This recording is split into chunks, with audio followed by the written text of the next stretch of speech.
توحید کی جو بنیاد ہے وہ دو چیزوں پر ہے، ایتھارٹی پر اور پرسنالٹی پر۔ زیادہ شرک اللہ کی ایتھارٹی میں ہوا اور کچھ شرک اللہ کی پرسنالٹی میں ہوا،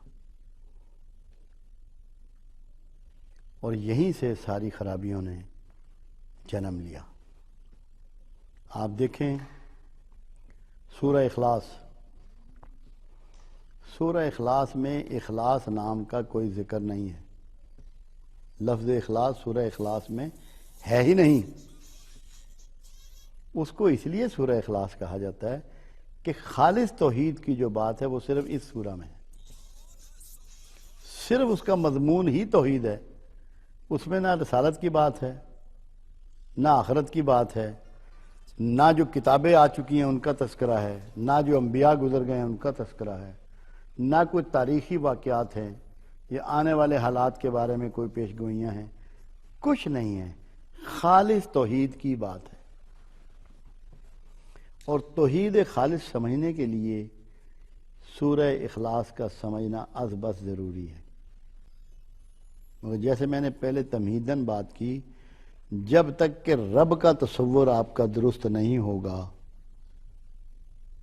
سورہ اخلاص کی پیش کردہ توحید کو آپ نہیں پہنچ سکتے،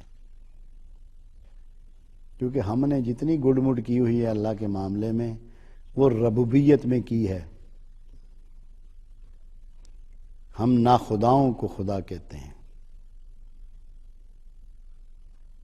اور کمال حسن ہے سورہ اخلاص کا، یہ کل سے شروع ہوتی ہے، قل هو اللہ احد، کہہ دو کہ اللہ ایک ہے۔ ارے بھائی کون کہہ دے؟ اس سورہ میں اللہ نے اپنے حبیب کی مرتبت بھی سمجھائی، اس کا مقام بھی سمجھایا۔ کون کہہ دے؟ محمد صلی اللہ علیہ وسلم کہہ دے۔ تم کہہ دو کہ اللہ ایک ہے، کہہ دو کہ اللہ ایک ہے۔ کیا حسین بات ہے، کتنا معزز ہے وہ ہستی، کتنی عظیم ہے وہ ہستی جو اللہ کو تصدیق دے رہی ہے،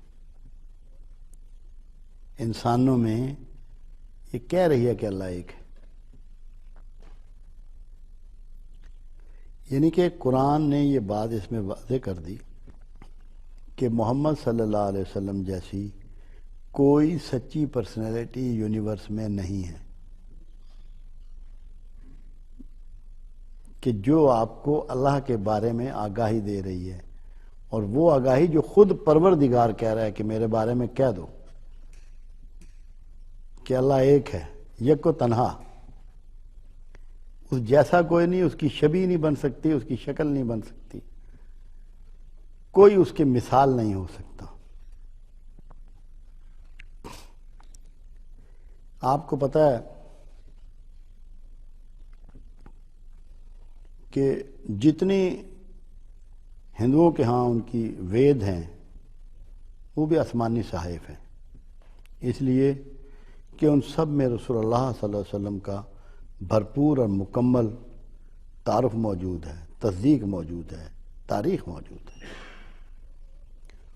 وہ بھی اس بات پر متفق ہیں کہ اللہ وہ پرسنالٹی ہے، وہ ہستی ہے جس کی شبیہ ہم نہیں بنا سکتے، کسی شکل میں ہم اس کو نہیں دکھا سکتے۔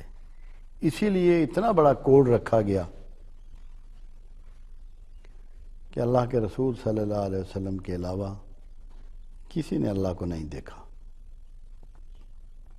روحوں کی شکل میں تو ہم سب نے دیکھا اس وقت تو وہ سامنے تھا جب ہم نے کہا کالو بلا کہ تو ہے، اگر سامنے نہ ہوتا تو کالو بلا کا لفظ نہ آتا۔ اس کے بعد صرف رسول اللہ نے دیکھا، اور یہ آج تک صیغہ راز میں ہے کہ کس شکل میں دیکھا، کس حیثیت میں دیکھا، کوئی نہیں جانتا۔ جس کو آپ اس حد تک نہیں جانتے اس کی شبیہ نہیں بن سکتی۔ وہ تنہا ہے، تنہا رہتا ہے، تنہا رہنے کا عادی ہے، کوئی اس کی نہ مثال ہے نہ اس جیسا ہے۔ اور پھر دوسری بات سورہ اخلاص میں کہ نہ اس کو کسی نے جنا اور نہ اس نے کسی کو جنا، یعنی کہ کوئی اس کی نسبی اولاد نہیں ہے۔